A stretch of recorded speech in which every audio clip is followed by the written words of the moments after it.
This is Andrea Askowitz of Writing Class Radio. Our submission period is now open. Send us your best personal story, 1,200 to 1,500 words on any topic. Please check our submission guidelines at writingclassradio.com. We pay. This is Andrea. And this is Allison. And we've been thinking about why we do this podcast. Because we started this business and then we realized this is a shitload of work. It's taking us away from other things we want to do, even just being with our family and having another job that makes money to pay for things. I started going through old emails just to sort of be inspired. Like, should we keep going and should we continue to do this? And I ran across this email from a listener. His name is Larry Silver, and he sent us this. I listen to your podcast and am amazed at how you and the others are able to strip down to your bare emotional selves. You are exposed, vulnerable, and from my point of view, not safe. By doing so, however, you reassure your listeners that your inner demons are not so different from theirs. It's a cathartic journey for both you and listeners like me. Thank you, Larry. I mean, I think when he sent that, he probably had no idea that that was going to be inspiration to sort of keep us going. But the other thing that is going to be inspiration for keeping us going is money. We're going to spend the next few minutes talking about money. And asking for money. We've asked you to support us, but we only have a handful of people that get off their wallet and say, we're going to send money. Why? Why are those people giving money and why aren't you? I heard this pitch by Sam Harris where he spent several minutes on the Waking Up podcast asking for money. The first thing he said, which I thought was really beautiful, and we're just going to steal those words. If giving even a few dollars causes you any financial stress, then this appeal is not directed at you. But for everyone else, we are going to tell you why it's important for you to give, why we want you to give, why we want you to be a part of this movement. Let's see. We started Writing Class Radio because why? We wanted to open lines of communication and understanding, and we know that storytelling brings people together.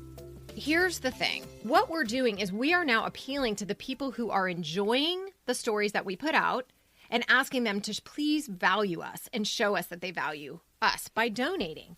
Being a donor makes you part of a bigger movement of storytellers and storytelling podcasts that use stories to help us understand each other. It's like a club. Be a part of that club. We have a mission here that we believe in. We're actually storytelling missionaries. We care so much about writing and sharing our stories because we know that writing and sharing our stories helps people come together. And it's a worthy mission, and we want you to be a part of it. We get between 5,000 and 15,000 listeners per episode. There's that many people out there who have been enjoying this podcast for 3 years. I didn't think anyone would pay for it from the beginning, but at this point, I'm thinking, all right, we want you to pay for what you value. If you like this podcast, you should pay for it. We think we're worth paying for. Here's your favorite expression. Get off your wallet and support this show that we know you love. Until now, we've just been raising money by teaching classes that normally we would just put in our pockets, but we've been funneling into this podcast. And we believe that the podcast should pay for itself. We also have big plans.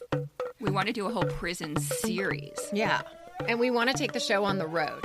You know, we want to go to different cities and teach classes and, you know, have live shows and stuff. I mean, that's our goal, but so far it would be nice to pay our staff a fair wage. And ourselves. Our staff, me and you. Including us and our audio producer.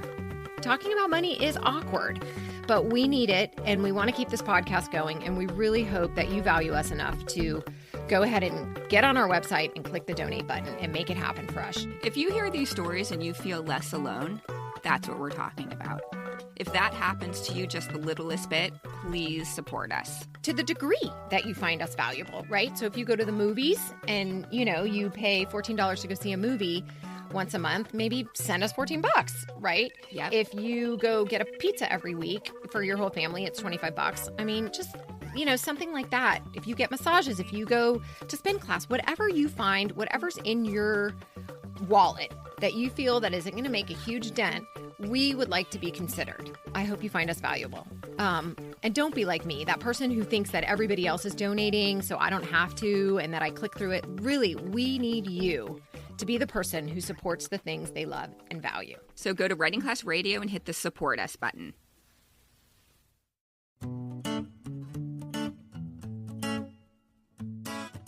I'm Andrea Askowitz, and this is Writing Class Radio, where you'll hear true personal stories from the students in our class and learn a little bit about how to write your own stories. And I'm Allison Langer. Together, we produce this podcast, which is equal parts heart and art. By heart, we mean the truth in a story. By art, we mean the craft of writing. No matter what's going on in our lives, writing class is where we tell the truth. It's where we work out our shit. There's no place in the world like writing class, and we want to bring you in. Let's talk about Aaron. I wanted to bring in Aaron Curtis because he is amazing at using the prompts to work out his shit. Here's a prompt response from Aaron Curtis, a student in the class. The prompt was justice.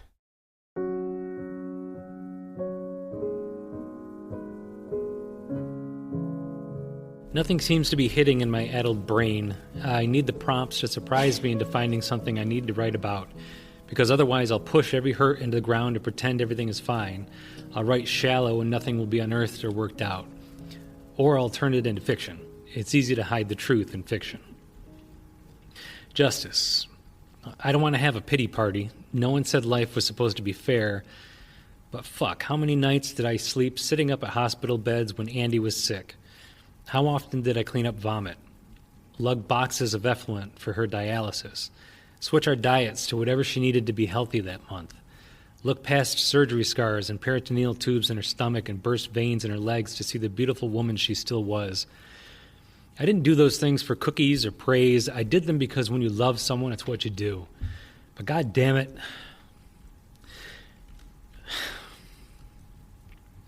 Now I'm facing this autoimmune disorder solo, and fuck me if it's not lonely. I'm scared. I have no one to share how scared I am with.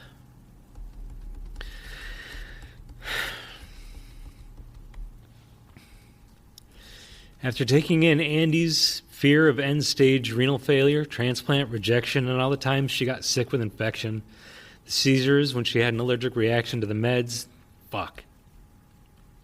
What I put out doesn't seem to have come back. True, I'd hate to see what anyone I'm cooking for would do with this diet. They'd have to want to hardcore lose weight or hate meat or be opposed to processed foods to the point where they want to make it a lifestyle. It's a lot easier planning the week for one. Imagine Becky trying to adjust her tastes to me. No, that was my job, tailoring my life to suit her needs. I never addressed how much space her anxiety and depression took up in our relationship. I'd take days off to be with her, calling in sick when she couldn't get out of bed because life was too much for her. I shouldered the emotional load for two. It was fucking exhausting. Not a physical ailment I'm nursing her through, but a mental one. Now, who's nursing me? Me. I'm all I've got. I better keep a close eye on me. Make sure I'm not forgetting someone. Make sure I remember to sleep, take my pills, exercise. The end.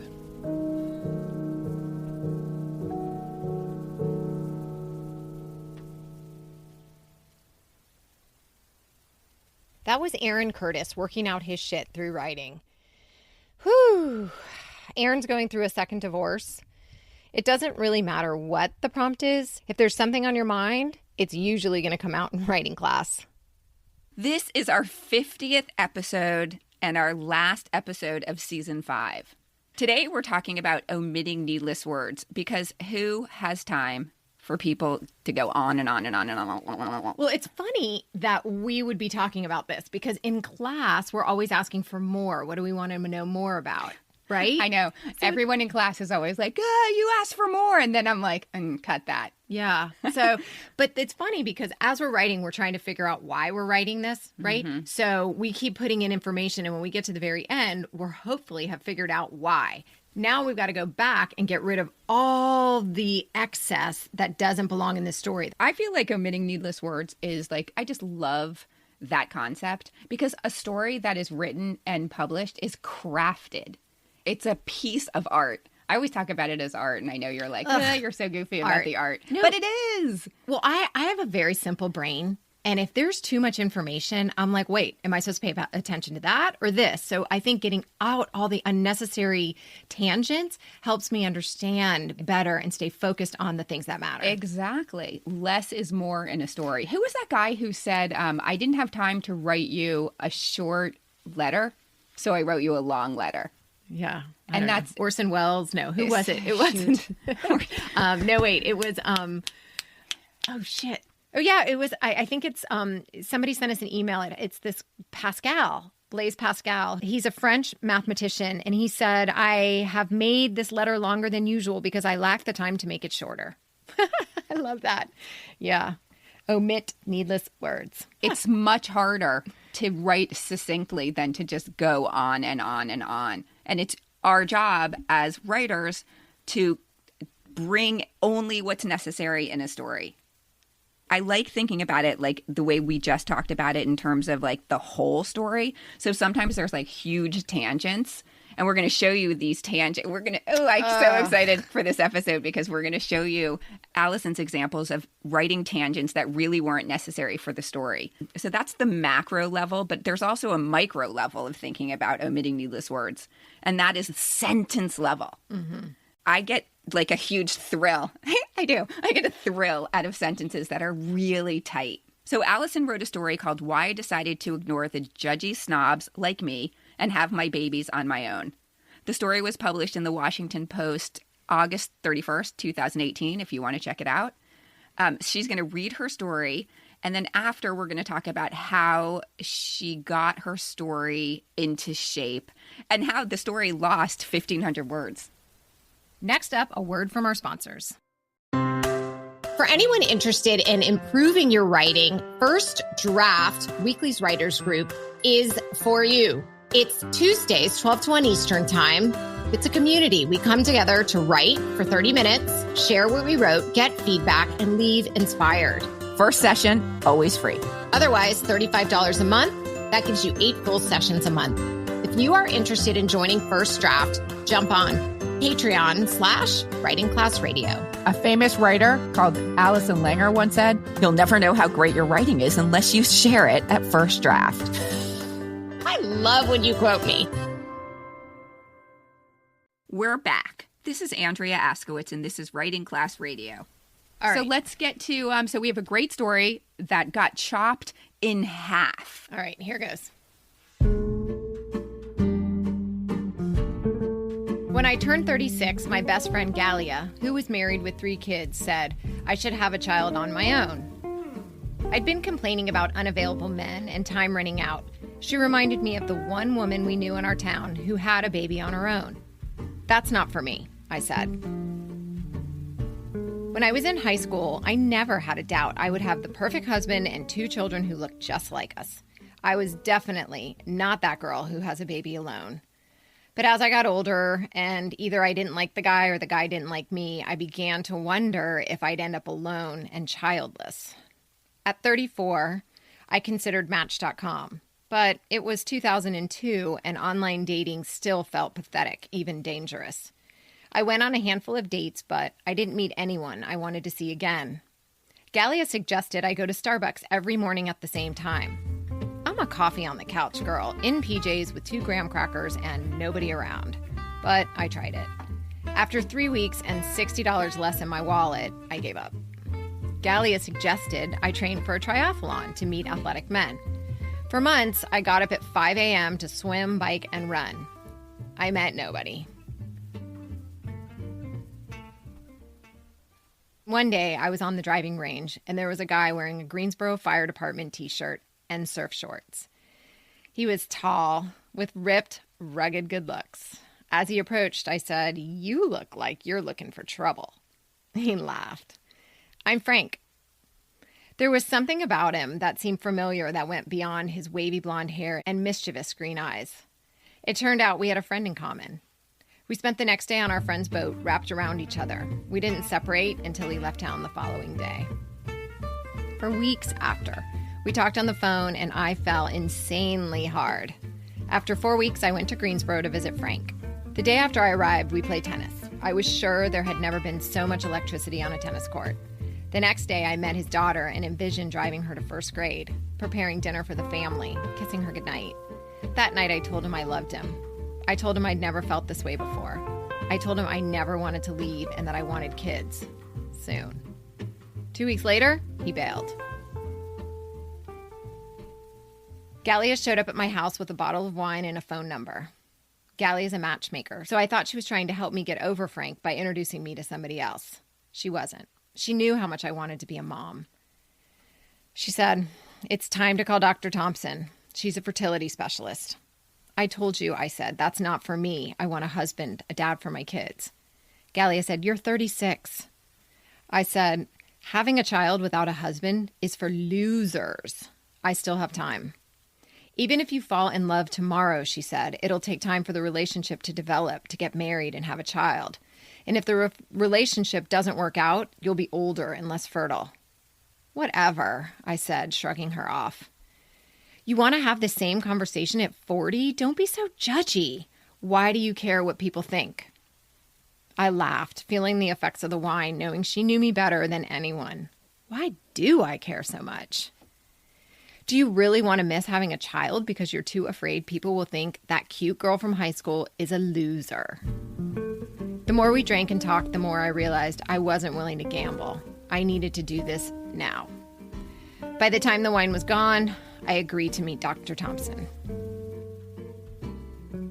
3 days later, I walked out of Dr. Thompson's office with a link to the California Cryobank and a protocol for my first insemination. The California Cryobank has a website that filters the donor search. I checked the boxes as if I were choosing Frank. 6'1", 185, blonde, fair skin, green eyes. The donor selection process got me even more excited about having a baby. I envisioned the men as I read their profiles. I started to care less and less about what people would say. I began to admire women who take control of their lives and who ignored the judgmental snobs like me. I read 27 profiles looking for the one. Nobody stood out. Nobody was Frank. At one point, I called the cryobank to find out if they had any tennis players. The receptionist said, "We don't filter for tennis." Click. Then I found him. He was from California, 6'3", 185, fair-skinned, and green eyes. He didn't play tennis, but he loved to surf and swim. His favorite subject was English. Under staff comments, it said, "The entire staff looks forward to seeing him.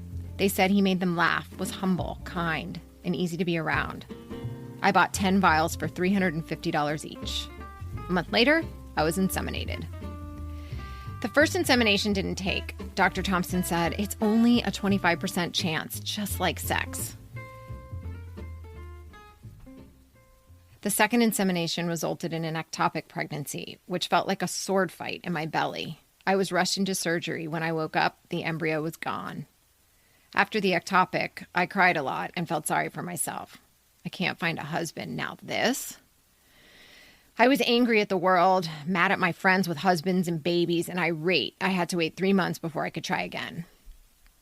Dr. Thompson suggested in vitro fertilization. IVF bypasses the fallopian tubes, which in my case were clogged. IVF costs $12,000, 12 times more expensive than insemination. But I was determined to have a baby. 6 weeks and many invasive procedures later, Gallia and I sat in the office waiting room, afraid to be too confident, but sure I'd been through enough. Today was my day. I tapped my foot on the floor, twirled my hair, and pretended to read a parenting magazine. As we walked to Dr. Thompson's office, I took deep breaths. I glanced at the walls. Pictures of babies. My baby will be up there soon. Dr. Thompson stood when I walked in, her face lit up. "Congratulations, you're pregnant." Over the years, Dr. Thompson would say that 2 more times. Now, my kids are 8, 11, and 13. I used every last vial of sperm. They're playing in the backyard outside my office window. The slip and slides are out, 2 hoses going strong. They are loud, and I've heard them drop the F word about 30 times. I'm tempted to shut down their language, but they're laughing and sliding and getting along. Nobody has picked up a decaying mango and pegged a sibling yet. My daughter's wearing her new blue and pink bathing suit. She has blue eyes, blonde hair, is tall, lean, and athletic. Having 2 brothers has made her resilient. My oldest son looks just like her. Same body, same hair, same eyes. People say they look like me. He loves golf. Neither loves tennis. My little guy has reddish blonde hair, green eyes, and is covered in freckles. The only sport he likes is walking with his mom, so he can be alone with me. He also likes art and gets in trouble for his bad temper, just like I did. He often asks my male friends to be his dad. I cringe, knowing I'm able to give him everything else but that. As the kids towel off, they argue about who has to clean up. They're hungry, want dinner, and are already fighting about who gets to sit next to me on the couch. It's only me. Still, only me. I'm 50. I imagine there would be a man in my life by now. There have been visitors, but nobody permanent to co-parent with. When I reveal my situation to other moms, they say, "Good for you," or "I wish I'd done that." I smile, feeling admired, not condemned. Later, I get a call. "Hey, will you talk to my sister? She's 39 and single and wants a baby." I get this call all the time. Gallia is divorced now and dating online. We often wonder why we can't find love, if we're too difficult, too old, too picky, or if there are any available great men. I think about how different my life would be without my 3 kids, and I'm grateful I did more than wonder.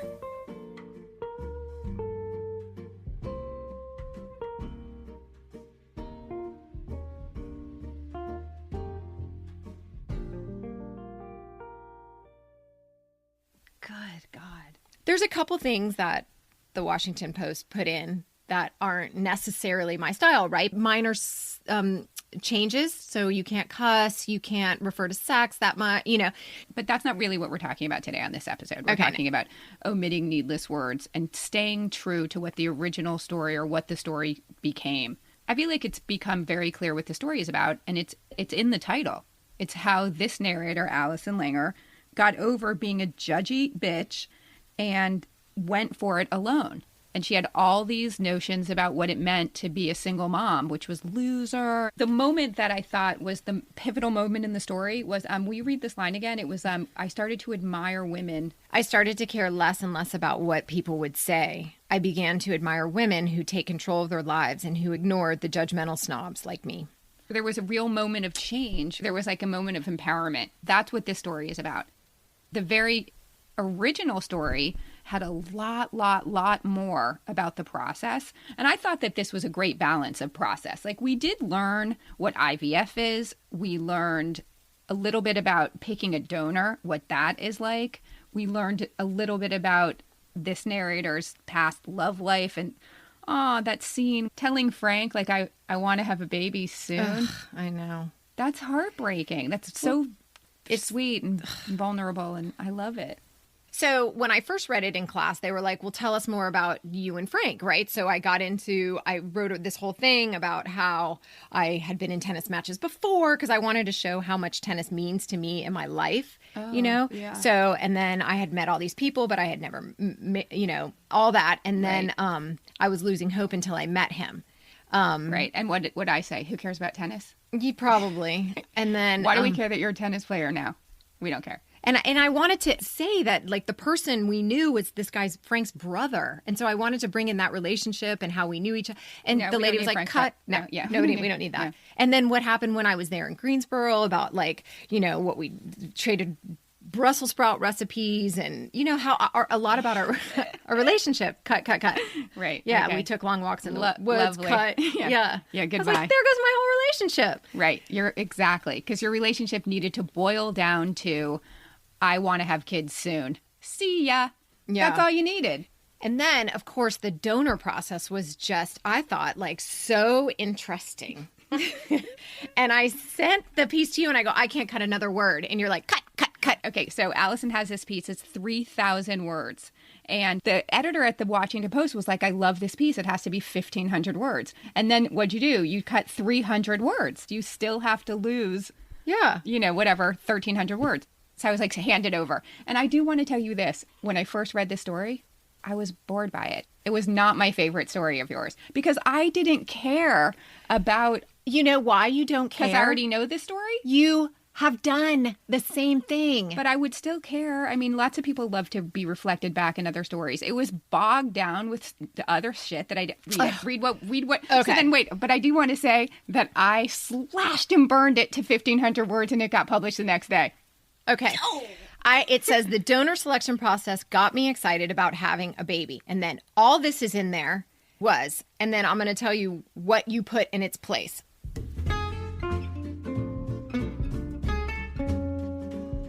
There are filters for hair, texture, blood type, education level, areas of study, and religion. Today, you can filter for lookalikes. A few days ago, I studied the list. I love the lookalike part. A few days ago, I studied the list. I looked for Brad Pitt, but the closest Brad was Bradley Cooper, a great option.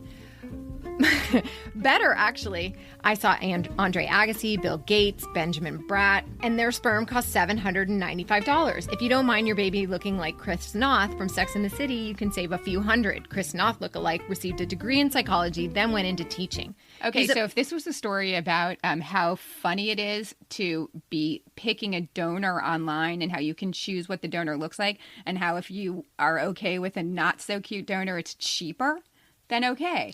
Yeah, so I hear what you're saying, but also it tells the reader what an actual process, like how, because people are like, well, what did you find out about donors? What do you get to know? What do you not know? So you told us. You gave us a really good, succinct list.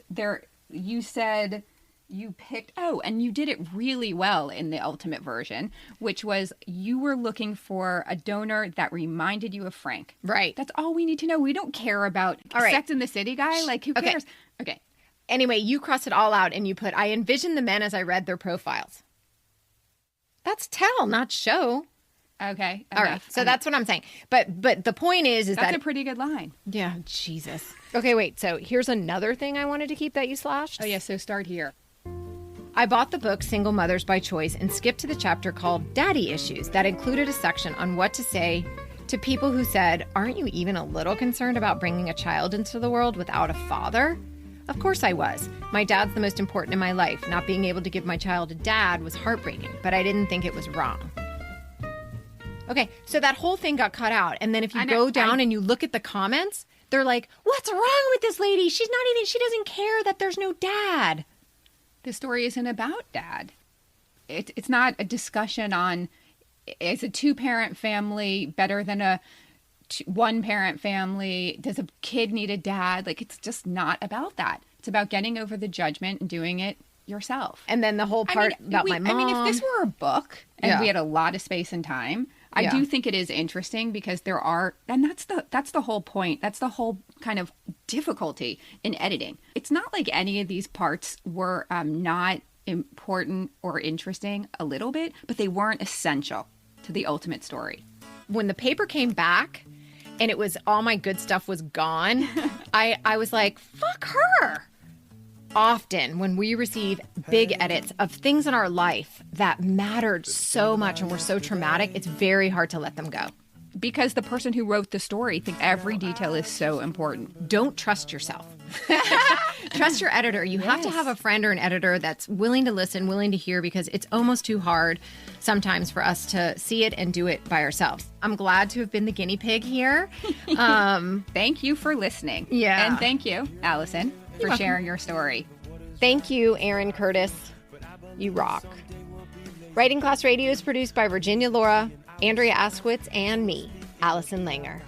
Theme music by Ari Herstand. Additional music by Blue Dot Sessions and Poddington Bear. Writing Class Radio is sponsored by and recorded at The Launchpad at the University of Miami. This episode is sponsored by 88 Cups of Tea and by the Sanibel Island Writers Conference. There's more Writing Class on our website, writingclassradio.com, including video classes, stories to study, and editing resources.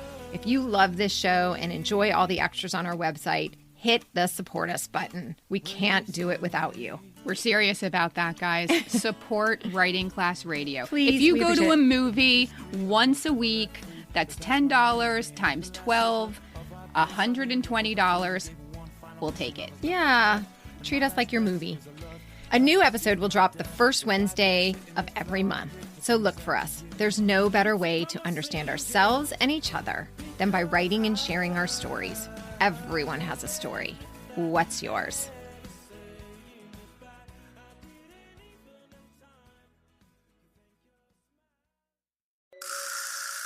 Hi, I'm Scotty Durrett, host of Momflex, a podcast I started back in 2021. I'm on a mission to help moms like us rediscover our joy and reclaim our confidence as our kids grow up. Every week, I share my own wins, missteps, and big aha moments while I navigate this wild ride called motherhood without losing sight of who I am. If you're a modern mama who's ready to start living for herself, because that's actually the greatest gift you can give your kids, watch Momflex on YouTube or listen to Momflex on Apple Podcasts, Spotify, or your favorite podcast app.